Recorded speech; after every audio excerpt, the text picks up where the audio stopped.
नमस्कार, वनडिया हिंदी में आपका स्वागत है। मैं हूं आपके साथ मृदुल चंदेल। नेशनल कांग्रेस पार्टी के अध्यक्ष शरद पवार ने 14 मार्च को दावा किया कि असम को छोड़कर बीजेपी बाकी 4 राज्यों में चुनाव हारेगी। उन्होंने कहा कि 5 राज्यों में चुनाव के रुझानों से देश को एक नई दिशा मिलेगी। पुणे जिले के बारामती में संवाददाताओं से बातचीत में पवार ने चुनावी राज्य पश्चिम बंगाल में शक्ति का दुरुपयोग करने के लिए केंद्र सरकार की आलोचना की। दरअसल महाराष्ट्र की शिवसेना की अगुवाई वाली सरकार में पवार की राष्ट्रवादी कांग्रेस पार्टी भी कांग्रेस के साथ एक घटक है। पश्चिम बंगाल, केरल, तमिलनाडु, असम और केंद्र शासित प्रदेश पौंडीचेरी में विधानसभा चुनाव मार्च-अप्रैल में होने हैं। मतों की गिनती 2 मई को होगी। उन्होंने कहा 5 राज्यों में चुनाव परिणाम के बारे में आज बात करना गलत है, क्योंकि इन राज्यों की जनता इस बारे में निर्णय करेगी।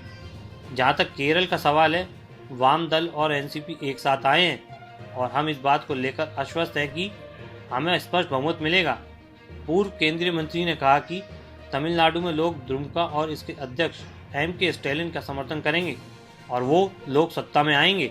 वहीं एनसीपी प्रमुख ने कहा कि पश्चिम बंगाल में बीजेपी सत्ता का दुरुपयोग कर रही है और एक बहन पर हमला करने का प्रयास कर रही है, जो राज्य के लोगों के लिए लड़ने का प्रयास कर रही है। उन्होंने कहा, मुझे इस बात में कोई शंका नहीं है कि ममता बनर्जी के नेतृत्व में तृणमूल कांग्रेस सत्ता में बनी रहेगी।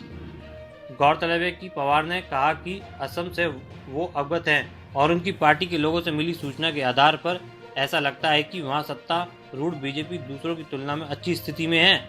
उन्होंने कहा, कुल मिलाकर बीजेपी असम में सत्ता में बनी रहेगी, लेकिन अन्य चुनावी राज्यों में उसे हार का सामना करना पड़ेगा और उन राज्यों में दूसरी पार्टियां सत्ता में आएंगी। इस खबर में फिलहाल इतना ही। बने रहिए आप वनडिया हिंदी के साथ।